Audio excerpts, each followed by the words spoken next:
Tenemos la oportunidad de disfrutar la palabra ahora en la carta de Judas, que trata de corregir las enseñanzas falsas, recordando a sus lectores del juicio que Dios decretó contra quienes desobedecieron en el pasado, advirtiendo contra los falsos maestros, específicamente cuando se niega la encarnación de Cristo.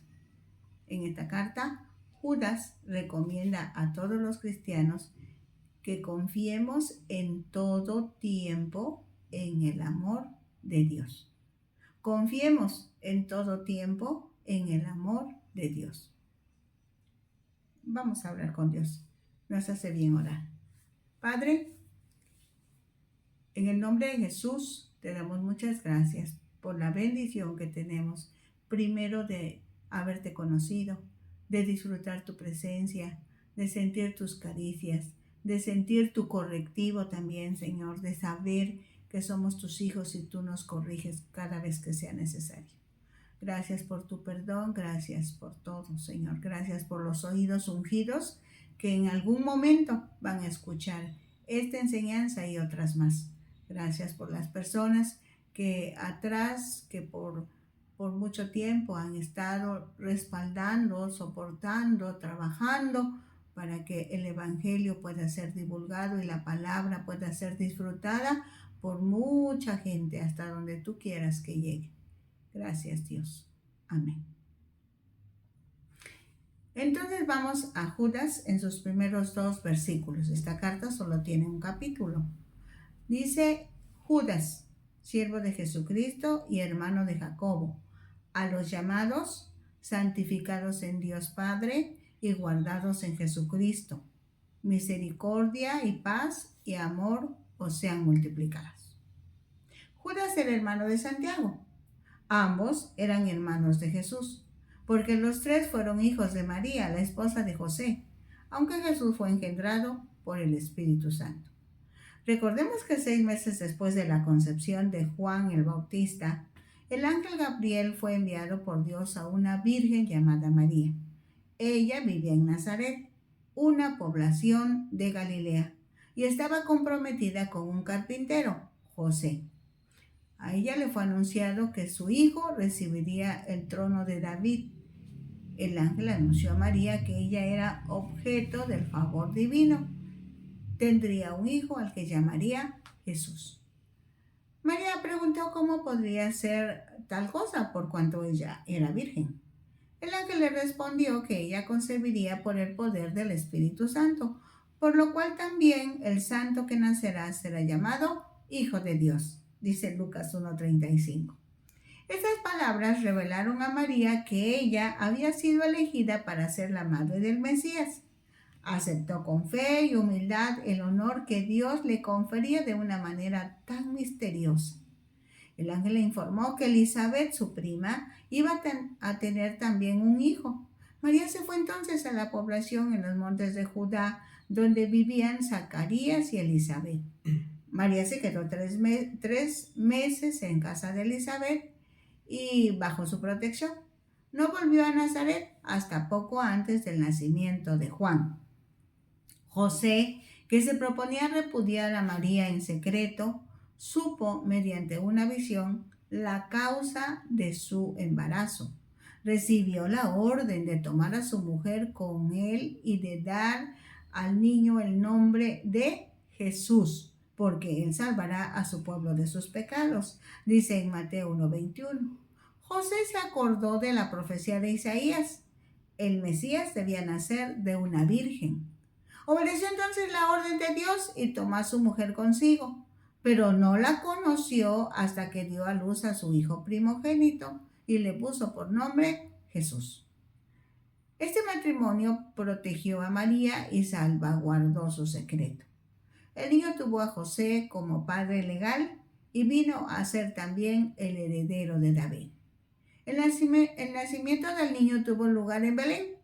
El emperador Augusto había ordenado que se efectuara un censo de todo el imperio, por lo que se tenían que registrar todos los habitantes de Palestina.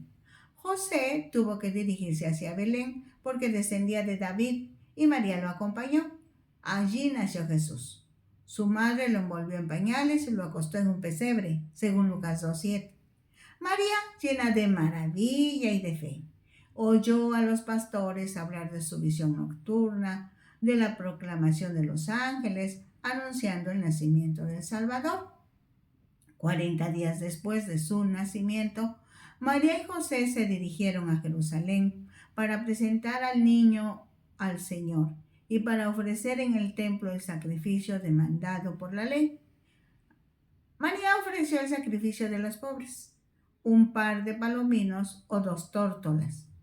El anciano Simeón tomó al niño en sus brazos, alabando al Señor que le había permitido ver al Mesías, y después anunció los futuros sufrimientos de María. Esto está en Lucas 2:35. José y María volvieron a Belén, según Mateo 2:11. Fue ya en casa que recibieron a los magos de Oriente, venidos a adorar a Jesús, según Mateo 2, del 1 al 11. La familia entera, por instrucciones de Dios, se refugió en Egipto para escapar a las intenciones asesinas de Herodes el Grande, y después, a la muerte de este último, la muerte de Herodes, se dirigieron a Nazaret. José y María tuvieron hijos, nacidos después de Jesús.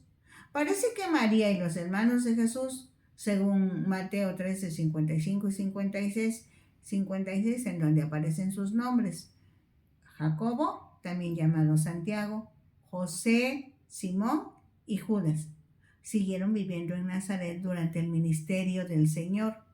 Pero sus hermanos no creían en Jesús como el Mesías durante su ministerio terrenal.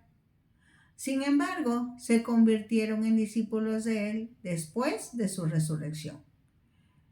En Hechos 1:14 se encuentran sus nombres. Judas escribe a los llamados, santificados en Dios Padre y guardados en Jesucristo. Entonces, Judas escribe a todos los llamados, a todos los cristianos, a todos los hijos de Dios. Estamos incluidos tú y yo, si ya aceptamos el Señorío de Jesucristo sobre nuestras vidas, desde luego.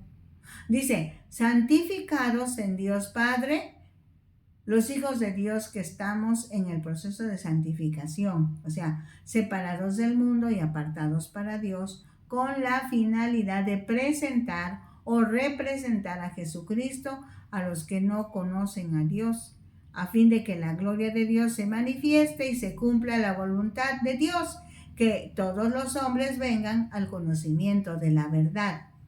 Esos llamados están guardados en Cristo. Dice Juan 10, 27 y 28, el Señor Jesucristo lo expresó: mis ovejas oyen mi voz y yo las conozco y me siguen, y yo les doy vida eterna y no perecerán jamás, y nadie las arrebatará de mi mano.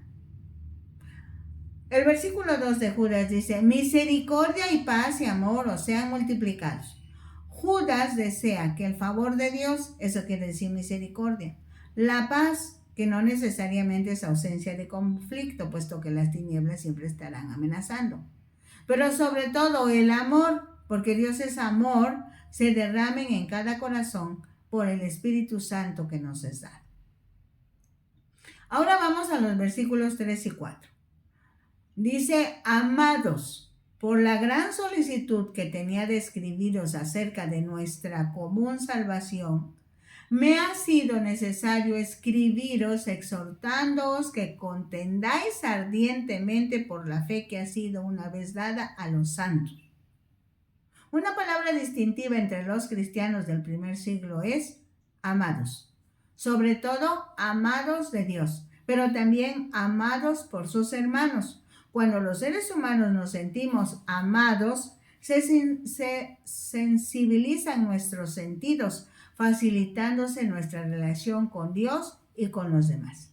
De ahí que Judas priorice la relación entre la doctrina o enseñanza y la fe, para que enseguida aborde la verdad de la Biblia respecto a Jesús y la salvación por gracia. Con la expresión nuestra común salvación, está aceptando a Jesucristo como Mesías, Redentor de Israel y de todo el mundo. Exhortándoos quiere decir, les pido que luchen y defiendan la enseñanza que Dios ha dado para siempre a su pueblo elegido. Dice el versículo 4, porque algunos hombres han entrado encubiertamente, los que desde antes habían sido destinados para esta condenación, hombres impíos que convierten en libertinaje la gracia de nuestro Dios y niegan a Dios, el único soberano, y a nuestro Señor Jesucristo. Otra forma de decirlo es que existen algunos que los engañan, asegurando que Jesucristo no es nuestro único Señor y dueño y que por eso no debemos obedecerle. Piensan que como Dios nos ama tanto, no nos castigará por todo lo malo que hacemos, como justificar nuestras propias opiniones, conductas erróneas, hacer lo que les guste. Pero descubrirán que al tergiversar la escritura están jugando con fuego. Dios los juzgará por excusar, tolerar y fomentar el pecado. Muchos falsos maestros del primer siglo enseñaron que los cristianos podían hacer todo lo que quisieran sin temor al castigo de Dios. Tomaron a la ligera la santidad y la justicia de Dios. Aún hoy, algunos cristianos minimizan lo escandaloso del pecado, creyendo que la forma en que viven tiene que ver muy poco con su fe. Pero lo que una persona cree se mostrará en sus actos. Los que de veras tienen fe la mostrarán mediante su profundo respeto a Dios y mediante su deseo sincero de vivir conforme a los principios de su palabra. Vamos a los versículos 5 al 7. Mas quiero recordaros, ya que una vez lo habéis sabido, que el Señor, habiendo salvado al pueblo sacándolo de Egipto, después destruyó a los que no creyeron. Esto lo tenemos en el libro de Números, en el capítulo 14, de los versículos 28 al 31. Dice, ya que andan diciendo que los he castigado, los voy a castigar. Yo soy el Dios de Israel, y les juro que lo haré. Todos los que tengan más de 20 años y que hayan hablado mal de mí, morirán en este desierto. Solo Josué y Caleb entrarán en el territorio que les prometí, y nadie más. Ustedes caerán muertos en este desierto, y allí quedarán tirados. Pero sus hijos, que ustedes pensaron que serían esclavos, sí entrarán en el territorio que ustedes despreciaron. Y así sucedió. Dice el versículo 6 de Judas, y a los ángeles que no guardaron su dignidad, sino que abandonaron su propia morada, los ha guardado bajo oscuridad en prisiones eternas para el juicio del gran día. Esto lo dice Pedro en su segunda carta, en el capítulo 2, del versículo 1 al 4. En el pueblo de Israel hubo también algunos que decían ser enviados por Dios, pero no lo eran. Así también entre ustedes habrá quienes se crean maestros enviados por Dios sin serlo. Ellos les darán enseñanzas falsas y peligrosas, sin que ustedes se den cuenta, y hasta dirán que Jesucristo no es capaz de salvar. Por eso, cuando ellos menos lo esperen, serán destruidos por completo. Mucha gente vivirá como esos falsos maestros, haciendo todo lo malo que se les antoje. Por culpa de ellos, la gente hablará mal de los cristianos y de su modo de vivir. Esos falsos maestros desearán tener más y más dinero y lo ganarán enseñando mentiras. Pero Dios ya decidió castigarlos desde hace mucho tiempo y no se salvarán de ese castigo. Dios no perdonó a los ángeles que pecaron, sino que los mandó al infierno y ahí están encarcelados en la oscuridad hasta que llegue el día en que Dios juzgará a todos. Dice el verso 7, como Sodoma y Gomorra y las ciudades vecinas, las cuales de la misma manera que aquellos, habiendo fornicado e ido en pos de vicios contra naturaleza, fueron puestas por ejemplo, sufriendo el castigo del fuego eterno. Dios tampoco perdonará a esos falsos maestros. Algunos intentarán hacernos creer que Dios salvará a todos porque Él es amor, pero es necio pensar que Él anulará el juicio final. Estos 3 ejemplos deben ser una advertencia clara de que Dios juzga el pecado y que no escaparán del juicio los pecadores que no se arrepientan. En los versículos 8 al 13 dice: no obstante, de la misma manera también estos soñadores mancillan la carne, rechazan la autoridad y blasfeman de las potestades superiores.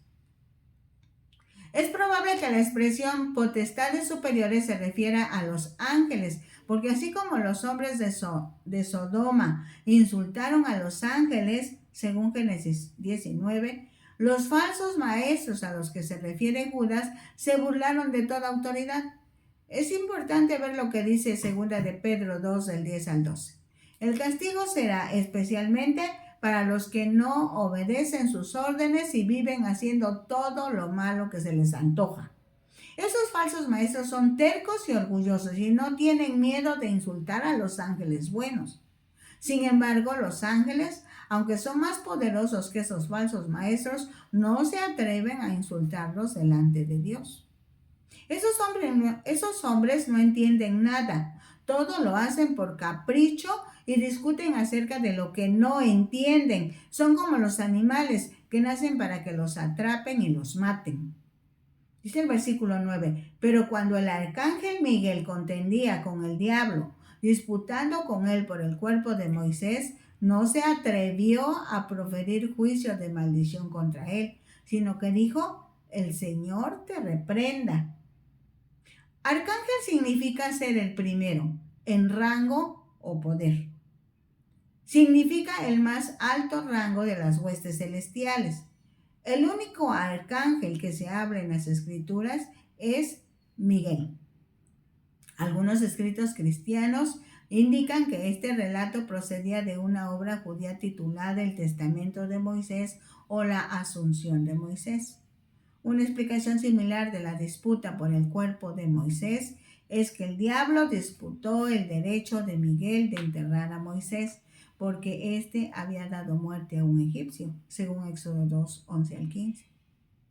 En Deuteronomio 34, 5 y 6 dice: y murió allí Moisés, siervo de Jehová, en la tierra de Moab, conforme al dicho de Jehová, y lo enterró en el valle, en la tierra de Moab, enfrente de Bet-peor, y ninguno conoce el lugar de su sepultura hasta hoy. Vamos al versículo 10 de Judas. Pero estos blasfeman de cuantas cosas no conocen, en las que por naturaleza conocen, se corrompen como animales irracionales. Los falsos maestros decían que poseían conocimiento secreto que les confería autoridad.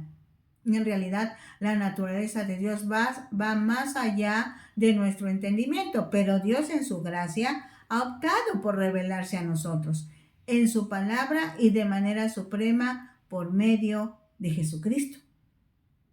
Dice el versículo 11: ¡ay de ellos! Porque han seguido el camino de Caín y se lanzaron por lucro en el error de Balaam y perecieron en la contradicción de Coré.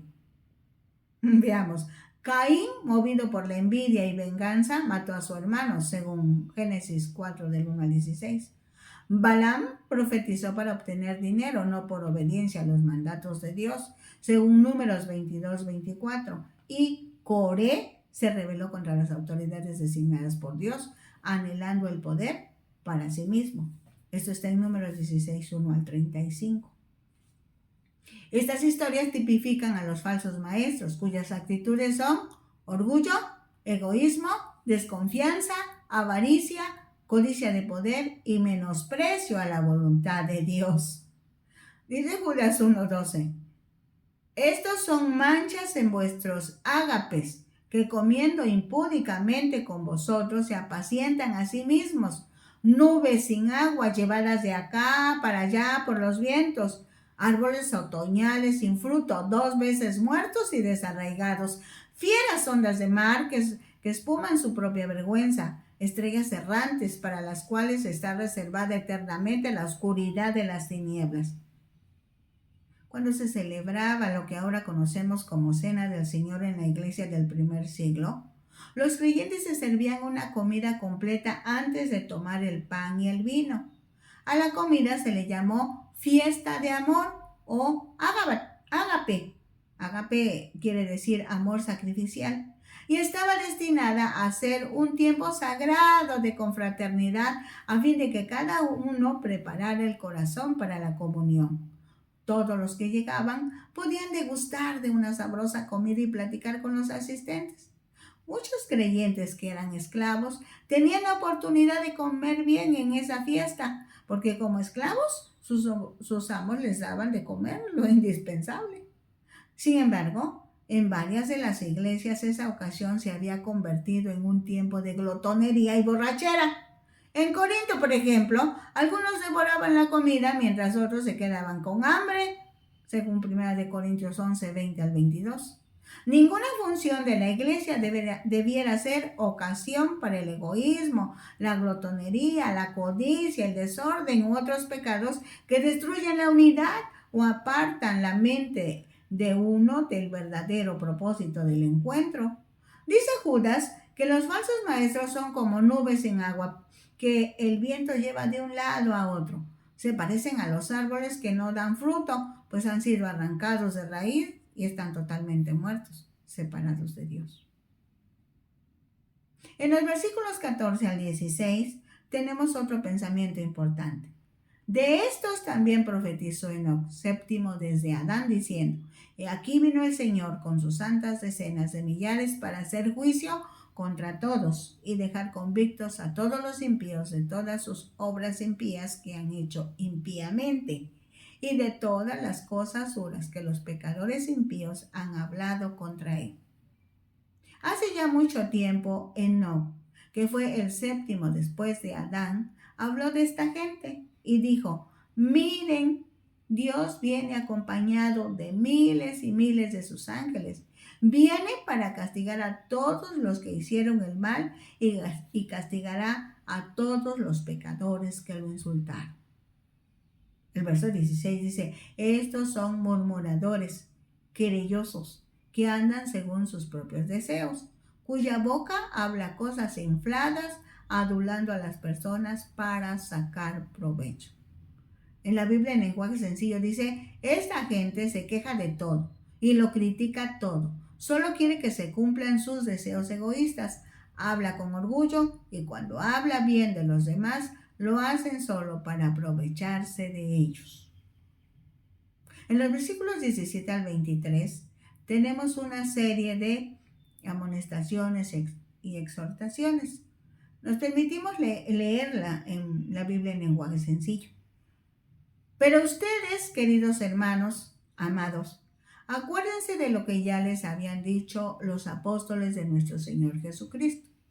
Ellos les enseñaron que en los últimos tiempos habría gente burlona que se dejaría controlar por sus malos deseos. Es esta clase de gente la que los obliga a pelearse y a dividirse, pues hace lo que quiere y no tiene el Espíritu de Dios. Pero ustedes, queridos hermanos, sigan confiando siempre en Dios.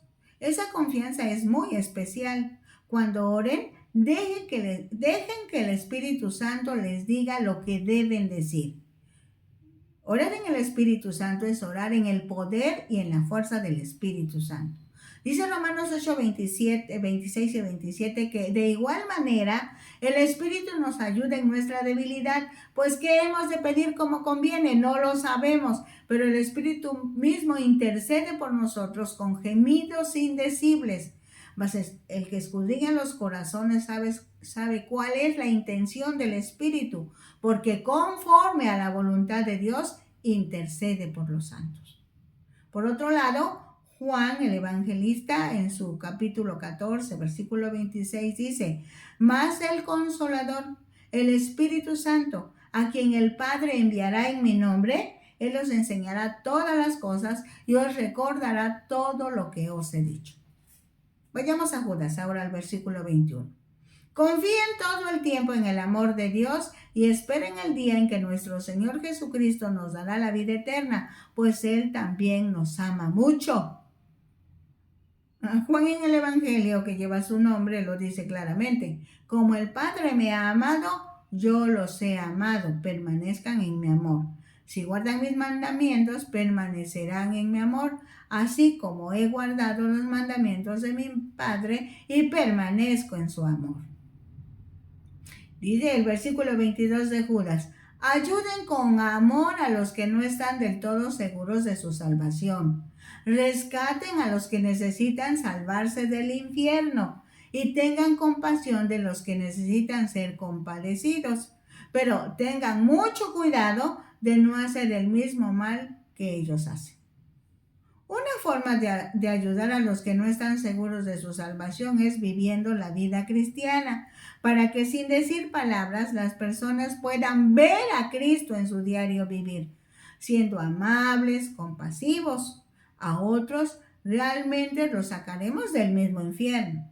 En la versión 1960 se lee: aborrezcan la ropa contaminada por su carne. Eso significa que debemos odiar el pecado, pero tenemos que ser testigos y amar a los pecadores, pues recordemos que por mucho éxito que tengan los incrédulos, están perdidos y necesitan salvación. Todo esto nos indica que el asunto del testimonio personal es cuestión de vida o muerte. Así que cuidado con nuestro testimonio. En resumen, influyamos en los inconversos para que busquen a Cristo. No aceptemos que ellos influyan en nosotros. Por fin vamos a los versículos 24 y 25 de Judas. Dice: Dios puede cuidarlos para que no hagan el mal y también tiene poder para que ustedes puedan presentarse ante Él sin pecado. Se presentarán ante Él llenos de alegría y limpios y sin mancha como un vestido nuevo. Por eso, alaben a Dios nuestro Salvador. Por medio de nuestro Señor Jesucristo, reconozcan su grandeza, poder y autoridad. Alabemos a Dios por todo esto, ahora y siempre. Amén. En el tiempo en que Judas escribió, la sociedad creía que todas las creencias llevaban a la vida eterna. Así que aceptaban a todos como verdaderos. Por eso en su carta hace un llamado a permanecer en la fe que a la vez es única y revelada. Ahí expone el peligro y el destino final de los falsos maestros. Anima al pueblo de Dios a crecer en su fe cristiana y su expresión. Da nueva seguridad de los propósitos firmes de Dios. Los llama a no perder oportunidad para el evangelismo. Estas directivas son de tanta ayuda a los cristianos de hoy como lo fueron para los lectores originales de Judas. Nos sirven bien a nosotros.